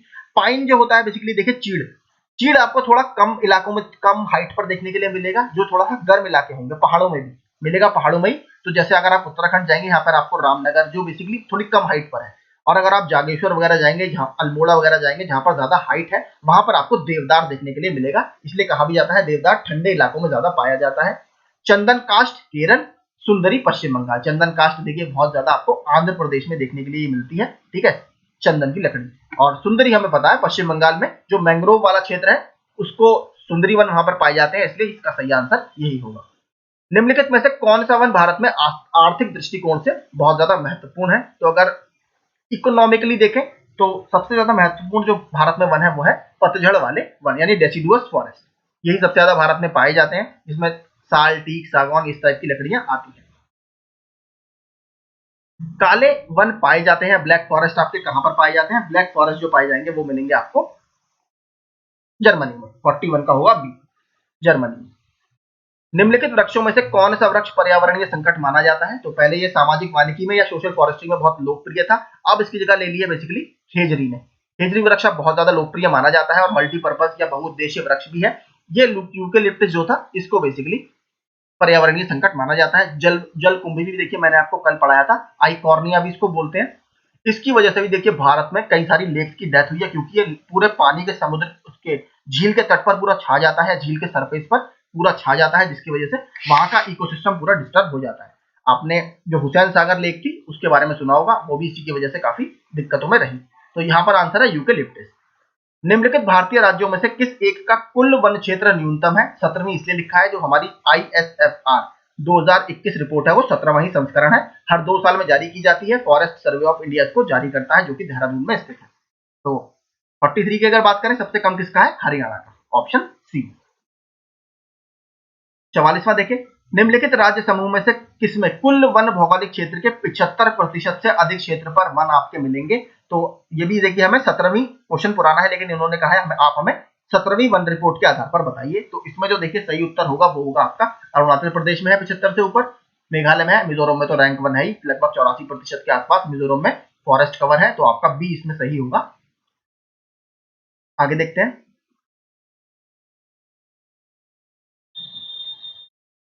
भारत के कुल भौगोलिक क्षेत्र का लगभग 21.71 क्षेत्र वन के रूप में है। कुल वन क्षेत्र में से लगभग 3.04 सघन है। ये अभी की देखिए, अभी शायद इन्होंने लेटेस्ट डेटा ही लगाया है, क्योंकि भारत में जो वन क्षेत्र है वो लगभग 21.71% है और फॉरेस्ट हमारा 2.91% है। टोटल हमारा 24.62% है। राष्ट्रीय वन कार्यक्रम का उद्देश्य भारत के 1/3 वृक्षों को या भारत के 1/3 क्षेत्र को वृक्षों या वनों से ढकना है। तो अगर 46 में की हम बात करें तो इसमें ऑप्शन बी यहाँ पर बिल्कुल ठीक है, यानी दोनों इसमें बिल्कुल ठीक है। अगला, वनीकरण और व्यर्थ भूमि विकास, पुनर्वनीकरण और विद्यमान वनों में पुनः पौधारोपण, लकड़ी के अन्य विकल्पों को प्रोत्साहित और अन्य प्रकार के ईंधन की पूर्ति, पीड़कों और कीटों से होने वाले क्षय से वन क्षेत्र की हानि को रोकने के लिए पीड़कनाशों और कीटनाशकों के व्यापक प्रयोग का संवर्धन। अधोलिखित में से कौन राष्ट्रीय वन नीति 1988 जो हमारी चल रही थी उसमें एक उसके बेसिकली पार्ट है? मैंने पूरी इसकी टेबल आपको दी हुई है पॉइंट वाइज बना के। तो इसमें अगर मैं बात करूं, ठीक है, तो वनीकरण और व्यर्थ भूमि विकास ये ठीक है, पुनर्वनीकरण और विद्यमान वनों में पुनः पौधारोपण ये भी ठीक है, लकड़ी और अन्य विकल्पों को प्रोत्साहित और अन्य प्रकार के ईंधन की पूर्ति ये भी ठीक है। देखिए बाकी जो ये चौथा है ये इसमें शामिल नहीं है। तो 1, 2 और 3 केवल डी इसका उत्तर सही होगा। कुंजवन या चैपैरल कहां पर वितरित है, या कुंजवन चैपैरल ये आपको कहां पर देखने के लिए मिलेंगे? तो अगर कुंजवन या चैपैरल की बात करूं, ये हमें नॉर्थ अमेरिका में देखने के लिए मिलते हैं। आगे देखते हैं। दो भिन्न समुदायों के बीच का संक्रामित क्षेत्र क्या कहलाता है? इसको बोलते हैं बेसिकली इकोटोन। ये भी हम कई बार डिस्कस कर चुके हैं, ऑप्शन डी। यदि उष्णकटिबंधीय वर्षावन काट दिया जाए तो वह उष्णकटिबंधीय पर्णपाती वन की तुलना में शीघ्र पुनर्योजित नहीं हो पाता। ऐसा इसलिए होता है क्योंकि वर्षावन की मृदा में पोषक तत्वों का अभाव होता है। वर्षावन में वृक्षों के प्रवृद्धियों के जीवन की क्षमता दुर्बल होती है। वर्षावन की जातियां धीमी गति से बढ़ती हैं। विदेशज जातियां वर्षावन की उर्वर मृदा पर अतिक्रमण कर जाती हैं। तो देखिए पहला जो होता है, इसकी मिट्टी देखिए लगातार बारिश यहाँ पर पूरे साल होती है, आप सभी को पता है, क्योंकि सनलाइट यहाँ पर पूरे साल आती है। इसकी वजह से, और जो पौधे जो पेड़ होते हैं बेसिकली वो भी बहुत घने होते हैं, जिसकी वजह से सनलाइट भी जमीन पर नहीं आ पाती। इसकी वजह से मृदा में यहाँ पर पोषक तत्वों का बहुत अभाव होता है। माइक्रोबियल एक्टिविटीज या सूक्ष्म जीवाणु वाली गतिविधियां बहुत ज्यादा जो सैचुरेटेड मिट्टी होती है उसमें नहीं हो पाती। इसकी वजह से मिट्टी में यहाँ पर पोषक तत्वों का अभाव होता है, इसीलिए इनको रिस्टोरेशन में बहुत दिक्कत आती है, यानी दोबारा अपने आप को पुनर्जीवित करने में काफी दिक्कत आती है। तो ऑप्शन ए यहाँ पर बिल्कुल ठीक होगा। भारत में अति सघन वनों का सर्वाधिक क्षेत्र जिस राज्य में पाया जाता है, बात कर रहा है 17वीं Indian state of forest report के हिसाब से, तो जो सबसे ज्यादा हमें डेंस फॉरेस्ट मिलेगा। देखिए एक्चुअल में जो फॉरेस्ट सर्वे ऑफ इंडिया की रिपोर्ट आती है, इसमें जो कैटेगरी रहती है वो वेरी डेंस फॉरेस्ट, ठीक है, मॉडरेटली डेंस फॉरेस्ट और आपका ओपन फॉरेस्ट, इस तरीके से इसमें कैटेगरी रहती है। तो ये बात कर रहा है वेरी डेंस फॉरेस्ट यानी अति सघन वनों की। इसका सबसे ज्यादा क्षेत्र देखिए, आपको याद रखिएगा, मध्य प्रदेश में मत लगाइएगा, ना ही आप लगाइएगा मिजोरम। इसका सही उत्तर है अरुणाचल प्रदेश। ठीक है, अरुणाचल प्रदेश में सबसे ज्यादा आपको डेंस फॉरेस्ट देखने के लिए मिलते हैं forest survey of India report के अनुसार। आगे देखते हैं। पेड़ पौधों एवं जंतुओं की सर्वाधिक विविधता विशेषता है किसकी? तो पेड़ पौधों और जीव जंतुओं की सबसे ज्यादा विशेषता हमें कहां मिलेगी? उष्णकटिबंधीय वर्षा वनों में या उष्णकटिबंधीय आर्द्र वनों में, जो हमें ज्यादातर 10 डिग्री नॉर्थ से 10 डिग्री साउथ तक देखने के लिए मिलते हैं, भूमध्य रेखा के दोनों ओर। भारत के निम्नलिखित में से कौन नगर वृक्षारोपण में विशेषता रखता है? तो वृक्षारोपण में विशेषता रखने वाला नगर है आपका वाल वालपराई। ये प्रश्न भी हम 2 से 3 बार अपने टेस्ट जो मैंने कराए थे उसमें कर चुके हैं। Option D Valparai. National bureau of plant genetic resources कहां पर स्थित है? तो ये जो ब्यूरो है ये आपका बेसिकली नई दिल्ली में स्थित है। और मैं एक बात और बता दूं, इसी की तरह 2 ब्यूरो और है। एक है आपका नेशनल ब्यूरो ऑफ एनिमल, ठीक है, एनिमल जेनेटिक रिसोर्सेज, ये आपका करनाल हरियाणा में है। और एक और है आपका नेशनल ब्यूरो ऑफ फिशरीज या नेशनल ब्यूरो ऑफ मरीन, हम कह सकते हैं मत्स्य जेनेटिक रिसोर्सेज, वो आपका लखनऊ में है। ठीक है, तो तीनों मैंने आपको बता दिया। प्लांट जेनेटिक रिसोर्सेज दिल्ली में है, animal genetic resources Karnal Haryana में है, और फिशरीज जेनेटिक रिसोर्सेज या मत्स्य जेनेटिक रिसोर्सेज ये आपका लखनऊ उत्तर प्रदेश में स्थित है। किस देश में उसके भौगोलिक क्षेत्र का उच्चतम प्रतिशत वनाच्छादित है? तो कौन से देश में उसके टोटल एरिया की अगर उसके कंपैरिजन में फॉरेस्ट कवर वहां पर बहुत ज्यादा है? तो ये आंसर होगा आपका जापान, ऑप्शन डी। अब बात करते हैं अगले की 61 की।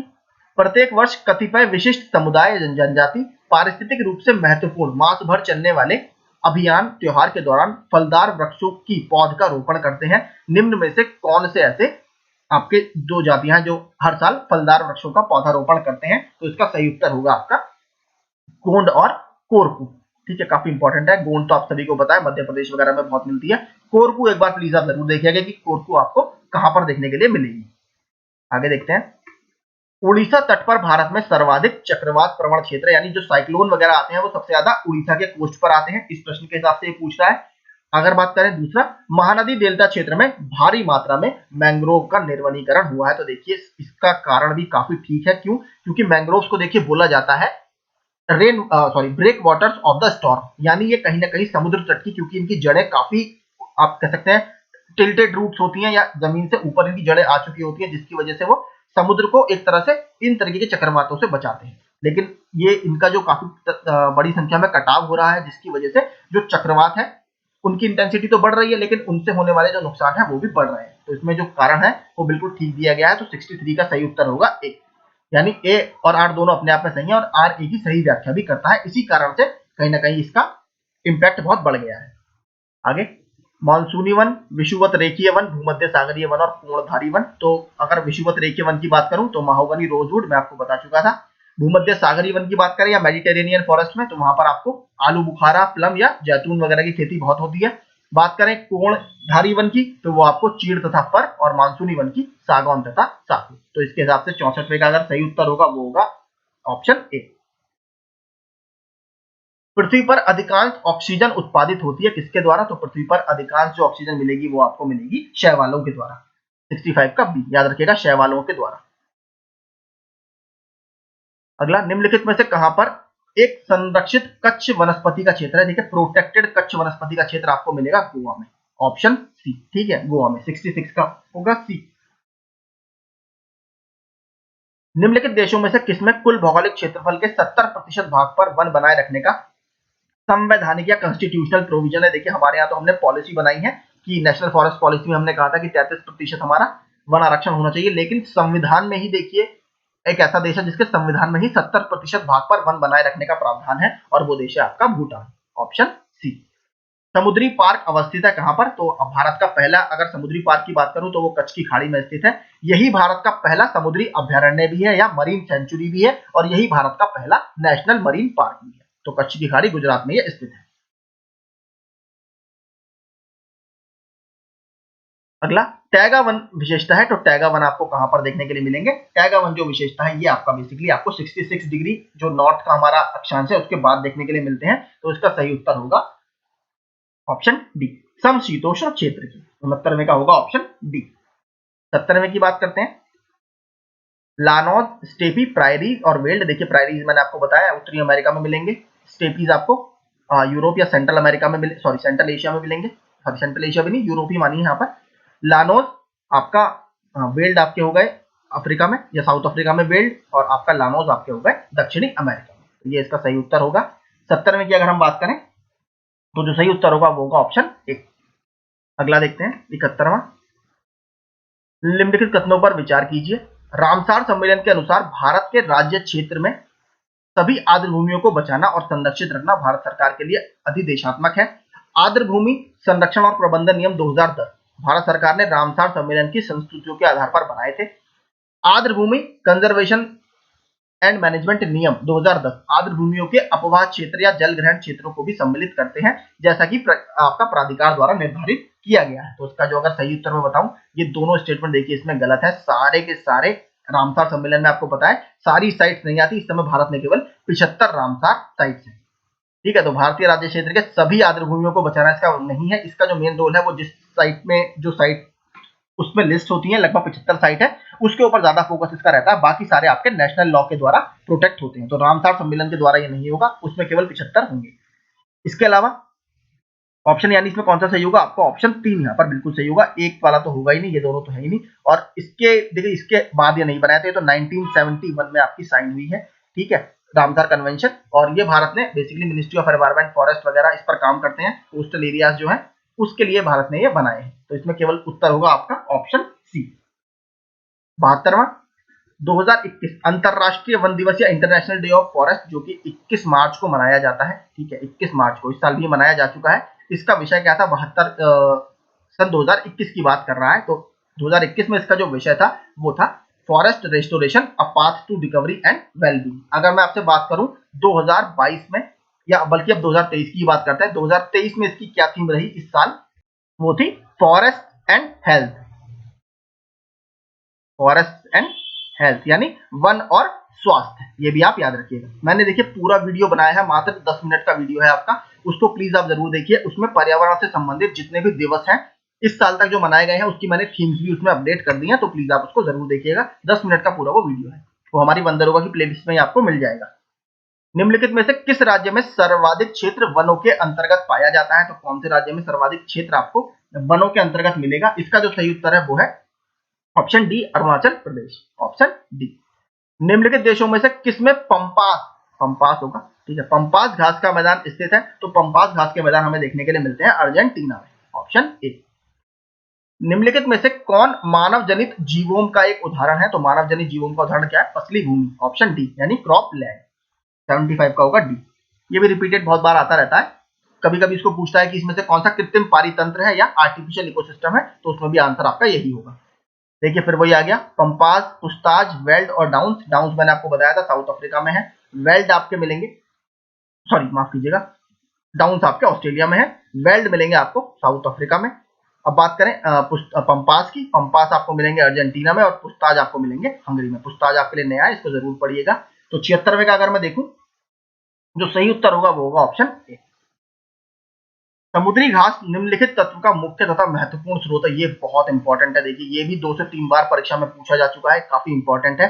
सी ग्रास या जो समुद्री ग्रास है वो मुख्य स्रोत आपका होता है आयोडीन का। ठीक है, आयोडीन का ऑप्शन ए। ये यूपीपीसीएस में भी आया हुआ प्रश्न है और इसके अलावा और 2-3 परीक्षाओं में ये पूछा गया है, तो काफी आता है ये प्रश्न। निम्नलिखित में से किस प्रकार के वनों में अधिकतम पादप विविधता या प्लांट डाइवर्सिटी पाई जाती है? तो सभी को पता है जो उष्णकटिबंधीय आपके वर्षा वन होते हैं या उष्णकटिबंधीय सदाबहार वन, यहाँ पे सबसे ज्यादा आपको बायोडाइवर्सिटी देखने के लिए मिलेगी और प्लांट की डाइवर्सिटी भी सबसे ज्यादा यही मिलेगी। आगे देखते हैं, इसको मिलाइए। उष्णकटिबंधीय वन, शंकु वृक्ष वन, कच्छ वन और पतझड़ वन हमें कहाँ कहाँ देखने के लिए मिलते हैं? तो अगर बात करें सबसे पहले कच्छ वन, तो ये तो आपको सुंदरवन में मिलेंगे। ठीक है, तो एक ही विकल्प है देखिए 79 में जो बी है, जिसमें बी का पहला है, तो ये तो सीधे ही मिल गया। ठीक है, सी का पहला एक ही विकल्प में, तो यही इसका उत्तर होगा। आगे देखते हैं, भारतीय वन स्थिति report, Indian institute of forest report के अनुसार भारत में वन आच्छादित क्षेत्र का प्रतिशत है 2000, ठीक है 21 की बात कर रहा है। अच्छा, क्षेत्र में वृद्धि, सॉरी माफ कीजिएगा, क्षेत्र में वृद्धि का कितने परसेंट आपने वृद्धि की है? और यूपीपीसीएस जे का प्रश्न है। तो अगर इसको देखें तो वृद्धि हमने टोटल कितनी की थी? लगभग 0.22% हमने वृद्धि की थी। आप मुझे कमेंट करके बताइएगा 2021 में जो हमारी रिपोर्ट आई है वो तो यही है। इसके हिसाब से सबसे ज्यादा वृद्धि क्षेत्रफल पे करने वाला राज्य कौन सा है? ठीक है, जिसने फॉरेस्ट के कवर में सबसे ज्यादा वृद्धि की है, उस राज्य का नाम आप मुझे बताइएगा। अब देखते हैं, छत्तीसगढ़, मध्य प्रदेश, महाराष्ट्र, उड़ीसा, उपयुक्त राज्यों के संदर्भ में राज्य के कुल क्षेत्रफल की तुलना में वन आच्छादन की प्रतिशतता के आधार पर निम्नलिखित में से कौन सा सही आरोही क्रम है? ठीक है, आरोही पूछ रहा है आपसे, यानी छोटा सबसे पहले और उसके धीरे धीरे करके बड़ा वाला। तो इसमें जो सबसे सही उत्तर है, सबसे सटीक उत्तर है, वो है आपका ऑप्शन सी। ठीक है, यानी महाराष्ट्र, मध्य प्रदेश, महाराष्ट्र की रैंक यानी सबसे कम, उसके बाद मध्य प्रदेश, फिर आपका उड़ीसा और फिर आपका छत्तीसगढ़ एक रैंक, ठीक है, सॉरी मतलब इस रैंक है 3241। ऑप्शन सी यहाँ पर बिल्कुल ठीक है। Indian state of forest report 2021 के अनुसार देश के कुल भौगोलिक क्षेत्रफल का कितना प्रतिशत वन आच्छादित है? तो टोटल आपका अगर 2021 की रिपोर्ट के अनुसार हम बात करें तो 21.71 आपका जो एरिया है वो वृक्ष आच्छादित है, 2.91% आपका ट्री कवर में है, तो टोटल हमारा कितना है 24.62% ट्री प्लस फॉरेस्ट कवर हमारा है। 2021 में निम्नलिखित राज्यों में से किसके भौगोलिक क्षेत्रफल का सबसे अधिक प्रतिशतांश वनों के अंतर्गत था? तो सबसे ज्यादा परसेंटेज के हिसाब से देखा जाए तो मिजोरम की रैंक 1 है, ऑप्शन डी यहां पर सही होगा। अगला देखते हैं, भारत सरकार ने वन संरक्षण अधिनियम किस वर्ष में अधिनियमित किया? तो वन संरक्षण अधिनियम 1980 का है, ठीक है। 1988 क्यों फेमस है? नेशनल फॉरेस्ट पॉलिसी हमारी 1988 में आई थी। आगे देखते हैं, गैर वन क्षेत्र में विकसित किए गए निम्नलिखित में से कौन से पादप को भारतीय वन संशोधन अधिनियम 2017 में वृक्षों की परिभाषा से अलग किया गया है? तो इंडियन फॉरेस्ट एक्ट 1927 में पहले यह वृक्ष के रूप में था, अब इसको घास मान लिया गया है और ये है बांस, ऑप्शन सी। 85 में का होगा ऑप्शन सी।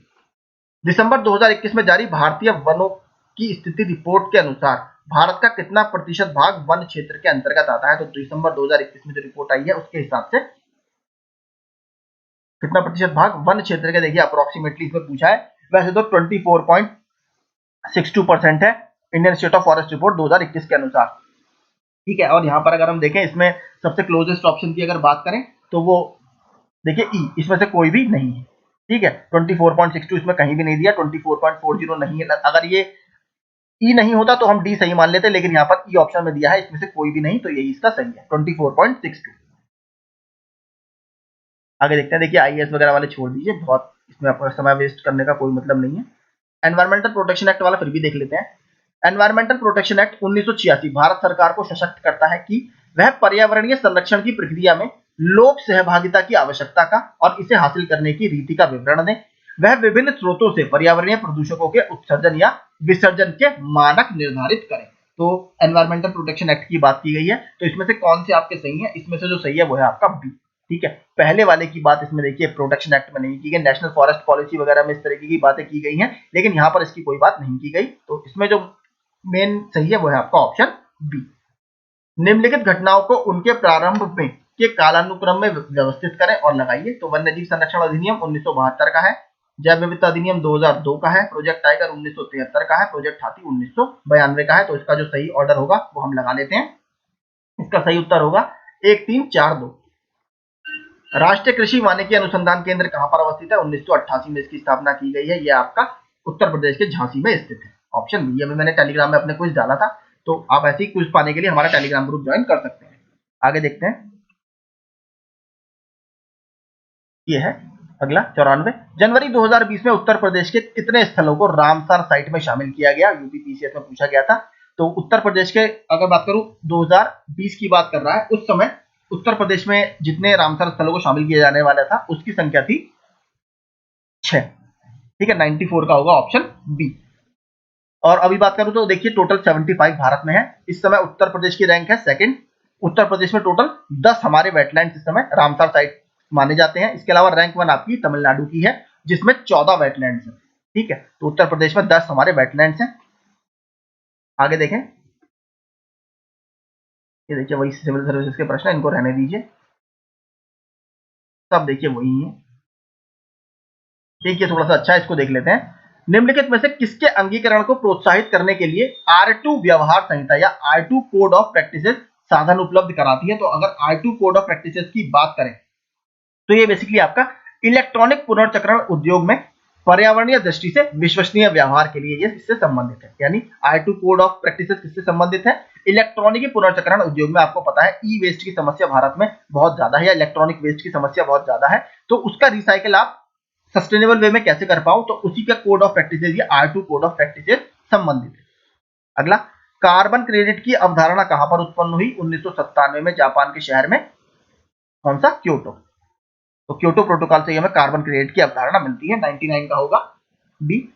अगला, मोनोक्लाइमेक्स या एकल चरम का सिद्धांत का प्रतिपादन किसके द्वारा किया गया है? तो मोनोक्लाइमेक्स या एकल चरम के सिद्धांत का प्रतिपादन किया गया है F.E. क्लीमेंट्स के द्वारा, F.E. क्लीमेंट्स। आगे देखते हैं, 103वां, निम्नलिखित में से किस राज्य को अगस्त 2021 में भारत सरकार द्वारा वन धन योजना के लिए सर्वश्रेष्ठ प्रशिक्षण राज्य के रूप में सम्मानित किया गया है? तो सबसे अच्छा इसमें रैंक मिली है नागालैंड को। और ये देखिए मैंने अपनी पूरी, जब हमने वन उत्पाद वाला टॉपिक मैंने आपको पढ़ाया उसमें मैंने वन धन योजना के बारे में पूरा बताया है। इसमें वन धन विकास केंद्रों की स्थापना की बात की गई है ताकि जो माइनर फॉरेस्ट प्रोड्यूस है उसकी अच्छे से मार्केटिंग की जा सके। इसमें ट्राइफेड वगैरह भी बहुत काम करता है। अभी हाल ही में राज्यसभा में एक आंसर दिया था सरकार ने कि उन्होंने हर वन धन विकास केंद्र को लगभग 15 लाख रुपए का धन जो है वो निर्गत किया है अपने इंफ्रास्ट्रक्चर डेवलपमेंट के लिए। ठीक है, तो वन धन विकास केंद्र वगैरह भी मैंने उसमें बताए हैं, उनको जरूर पढ़िएगा। आगे देखते हैं अगला, ब्लू कार्बन क्या है, ये भी हम कर चुके हैं। ब्लू कार्बन बेसिकली जो महासागरों में आपकी कार्बन अवशोषित होती है, स्टोर्ड होती है या सिक्वेस्टर्ड होती है, उसको बोला जाता है महासागरों और तटीय पारिस्थितिकी तंत्रों द्वारा प्रगहित या सिक्वेस्टर्ड कार्बन। ऑप्शन ए इसमें बिल्कुल ठीक होगा। आगे ये भी देखिए अच्छा प्रश्न, इसको पढ़ लेते हैं। यदि वर्षावन और उष्णकटिबंधीय वन पृथ्वी के फेफड़े हैं तो निश्चित ही आर्द्र भूमियां इसके गुर्दों की तरह या किडनी की तरह काम करती हैं। निम्नलिखित में से आर्द्र भूमियों का कौन सा एक कार्य उपयुक्त कथन को सर्वोत्तम रूप से प्रतिबिंबित करता है? देखिए किडनी आपका क्या करती है, किडनी आपको सभी को पता है आपके जो बॉडी से खराब एलिमेंट होते हैं उसको फिल्टर करके बाहर फेंक देती है और बाकी आपका बॉडी ताकि सही से काम करती रहे। तो वेटलेट देखिए सारे काम तो वैसे करे जाते हैं लेकिन यहाँ पर आपसे स्पेशली किडनी वाला फंक्शन उसने पूछा है। तो यहाँ पर आप देखिए सबसे अच्छा जो आपका आंसर होगा वो होगा ऑप्शन सी। आर्द्र भूमियां अवसाद संतुलन और मृदा स्थिरीकरण बनाए रखने में महत्वपूर्ण भूमिका आपका निभाती हैं। तो ये सबसे अच्छा यहाँ पर ऑप्शन होगा। अगला, मियावाकी पद्धति किसके लिए विख्यात है? ये भी देखिए अभी इसी साल का क्वेश्चन है सिविल सर्विसेज का। तो मियावाकी पद्धति बेसिकली आपका जो कम क्षेत्र होते हैं वहां पर फॉरेस्ट कैसे उगाए उससे ज्यादा ये संबंधित है। तो अगर बात करें यहाँ पर सबसे अच्छा कौन सा उत्तर है, शहरी क्षेत्रों में लघु वनों का सृजन। तो मियावाकी एक जापान के वैज्ञानिक हैं, उनके नाम पर ये रखा गई है मियावाकी टेक्निक। अब बात करते हैं होकेरा आर्द्र भूमि पंजाब, रेणुका आर्द्र भूमि हिमाचल प्रदेश, ये ठीक है। इसमें आपसे पूछना है कितने युग्म यानी कितने टोटल युग्म इसमें सही मैच है। रुद्र सागर झील ये आपका त्रिपुरा में स्थित है, त्रिपुरा की ये एकमात्र लेक है। ठीक है, अहोम के एक राजा थे रुद्र सिंह, उनके नाम पर ये रखी गई है। ठीक है, अहोम किंगडम के राजा, तो ये भी सही है। सष्टम कोट्टा लेक ये गलत है, सष्टम कोट्टा तमिलनाडु में नहीं, ये केरल का एक वेटलैंड है। ठीक है, और ये रामसार साइट भी है। केरल में टोटल 3 रामसार साइट है, बता देता हूं। एक है वेम्बनाड कोल, ठीक है, एक है अष्टमुडी, ठीक है, और एक है आपका सष्टम कोट्टा। ठीक है, ये 3 वेटलैंड्स आपके रामसार साइट में केरल में है। होकेरा देखिए होकेरा आपका पंजाब में नहीं है, पंजाब में आपका है हरिके। ठीक है, हरिके बैराज है। इसके अलावा एक वहां पर रूपड़, ये दोनों रामसार साइट पंजाब की हैं। इसके अलावा एक और है कंजली, ये भी पंजाब की वेटलैंड साइट है जो कि रामसार में संबंधित है। रेणुका आपका ही सही है। तो इसमें केवल 2 आपकी मैचिंग है, केवल 2 युग्म आपके बिल्कुल सही मैच है। ऑप्शन बी यहाँ पर बिल्कुल ठीक होगा। ठीक है, बात करें अगर हुकेरा की, तो हुकेरा बेसिकली हुकेरसार इसको बोला जाता है। ठीक है, ये आपका जम्मू कश्मीर में स्थित है। ठीक है, पंजाब में नहीं है। पंजाब के मैंने आपको बता दिया हरिके बैराज है, कंजली वेटलैंड है और रूपड़ है। ठीक है, तो यही हमारे सारे आज के क्वेश्चन थे। आई होप आपको ये वीडियो पसंद आया होगा। अभी मैं पूरी बुक को 2 से 1 या 2 और वीडियो में पूरा खत्म करा दूंगा, तो प्लीज आप हमारे साथ बने रहें और अगर आपको पसंद आ रहा है तो प्लीज हमारा चैनल सब्सक्राइब जरूर करें। Thank you so much.